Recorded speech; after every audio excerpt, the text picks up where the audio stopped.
Alhamdulillah, wassalatu wassalam ala rasulillah wa ba'd. Donc on est toujours avec al-mad bil alif, mais cette fois-ci, et c'est ça qui est intéressant également dans ce livre, c'est qu'on nous présente euh, euh, l'écriture coranique, comme il l'a appelé ici, al-alif al-maddiya as-saghira al-khassatu bir-rasmi al-qur'ani. Donc cette écriture qu'on vous présente, elle va être spécifique au Coran. Donc après, on nous présente amthilatun qur'aniyya, on nous présente des exemples que l'on retrouve dans le Coran. Donc on explique qu'est-ce qui se passe. Cette fois-ci, on est toujours avec le alif, et ce alif, le alif, la prolongation du alif, parfois, et on le retrouve dans le Coran, donc comme on l'a dit, le alif, il ne va pas clairement être écrit, mais il y aura un petit alif. C'est ce qu'on nous dit ici, al-alif ou le maddiya as-saghira, le petit alif qui s'écrira un peu comme une harakat. Il est très discret, donc il faut faire attention à bien le prononcer, malgré qu'il est discret dans l'écriture. Bien le prononcer, comme on avait dit. Des fois, il y a certains mots, si on prononce ou pas le alif, ça change totalement le sens du mot. Donc c'est pas parce qu'il est discret qu'il ne faut pas le prononcer. Et donc bien prononcer ce alif. Donc on va s'entraîner et on nous a présenté déjà des lettres prolongées avec ce alif-là. Donc on va les lire. Et ensuite des mots. Qu'est-ce que ça donne? Ba, na, ta, ya, fa, sha. Jusque-là, tout va bien. Ici, qu'est-ce qui se passe? On voit deux choses. On voit la lettre sin ici, et juste après, on voit un ya sans les points. Donc ce ya ici, en réalité, ce n'est pas un ya, mais c'est un alif. Et ce qui nous indique que c'est un alif, c'est le petit alif qui est au-dessus. Donc on ne doit pas se laisser tromper par l'écriture du ya, et on doit bien faire attention à ce petit alif qu'il y a au-dessus, et donc on va prononcer sa. Pareil ici, ra, ha. Très bien.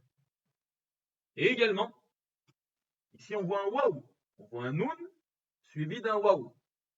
Et on ne doit pas se laisser piéger par ce waouh. Ce waouh, il ne se prononce pas comme un waouh, mais ce qui doit attirer notre attention, c'est ce petit alif. Donc là, ça va être la prolongation du alif et ça va donner na. Pareil pour ici, la. Et ici, ka. Très bien. Donc on fait attention à ça. Parfois, on voit l'écriture d'un waouh ou l'écriture d'un ya, mais on ne doit pas prononcer ni le ya ni le waouh, on doit venir prolonger avec le alif. Et ça, c'est présent dans le Coran.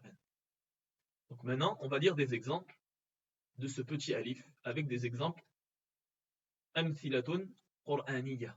Naam, ça donne maliki, comme dans Surat al-Fatiha, maliki, sirata, hadha, ila, ذلك, بناها، هذان، سعى، يرى، متاع، ومناة. Donc là, on a un exemple avec l'écriture du waouh, mais on ne prononce pas le waouh. Au-dessus, il y a un petit alif, et c'est ça qui nous intéresse, et donc c'est ça qu'on devra prononcer. On va prolonger le noun avec ce alif. Je répète, ومناة يجاهد. Ici, il y a une autre particularité dans l'écriture. Si vous avez bien écouté ma prononciation, j'ai prononcé yuja. Et ce jim, il est prolongé. Parfois, on a un peu de mal à différencier que c'est un ya et un jim. Donc à la fin de cette vidéo, Inch'Allah, il y aura une petite explication pour bien comprendre et bien déchiffrer lorsque l'on a ce type d'écriture. Et on retrouve également ça beaucoup dans le Coran. Donc ça, c'est d'abord un ya suivi d'un jim et l'explication détaillée à la fin de la vidéo, Inch'Allah. Ça donne donc, je répète, yujahidu, nasara, ataka, tadhahara. Vous voyez, je me suis fait piéger moi-même. Le ha, on ne se laisse pas entraîner par la prononciation grave du dha. Tadhaha. Et pas tadhaha. Tadhaha. Tadhahara. فحشر فنادى هنالك دعا وأرنا مناسكنا.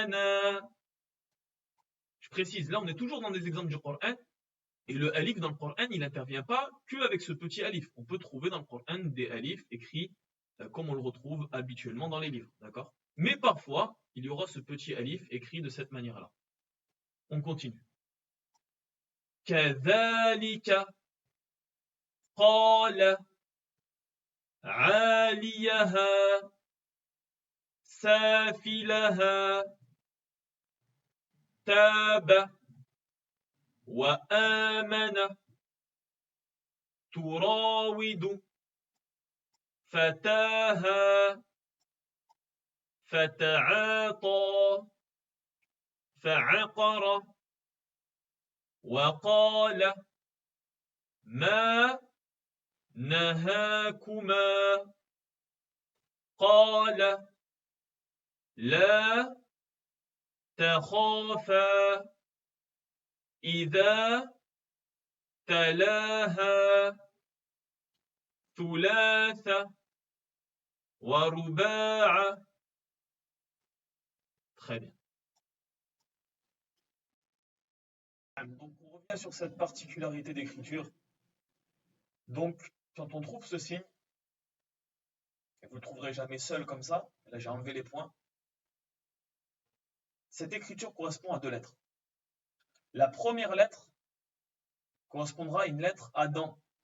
On appelle les lettres Adam, c'est le Ba, le Ta, le Nun, le Ya ou le Tha.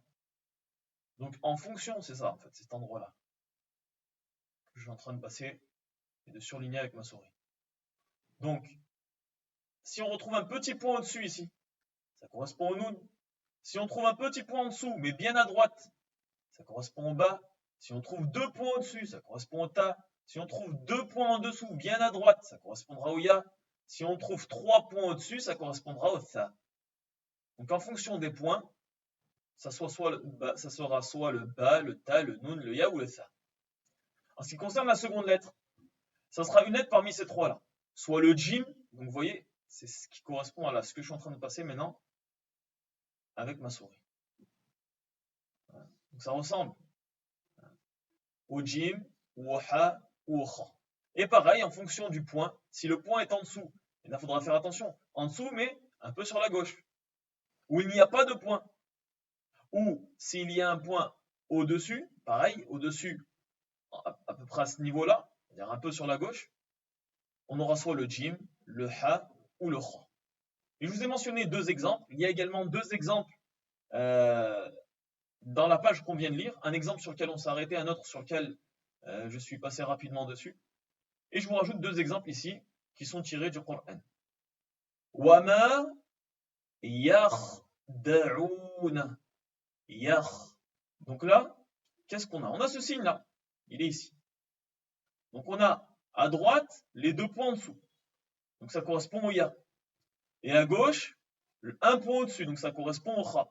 Donc là, dans cette configuration-là, on a quoi? On a un Ya suivi d'un Kha. On pourra le voir écrit de cette façon-là dans une autre calligraphie. Un autre exemple ici. Nahnu muslihuna. Donc là, qu'est-ce que l'on a? On a à droite un point au-dessus. D'accord, au-dessus de la petite dent. Elle est écrite ici. Donc un point au-dessus qui correspond au Nun. Et ensuite, on voit plus de points. Donc s'il n'y a plus de points, ça veut dire que c'est un Ha. Donc ça donne Nahnu. Et comme je vous l'ai dit, ça c'est une question de calligraphie.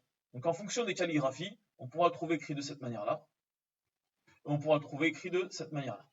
Donc il y a beaucoup de masahif dans lesquels on va retrouver cette écriture. Masahif, c'est des exemplaires du Coran. Donc il y a beaucoup d'exemplaires du Coran où on va retrouver cette écriture. Et parfois, et souvent dans les livres, on va retrouver cette écriture-là, de cette manière-là, en séparant le Nun et le Ha. Donc ça va dépendre vraiment de la calligraphie. Très bien.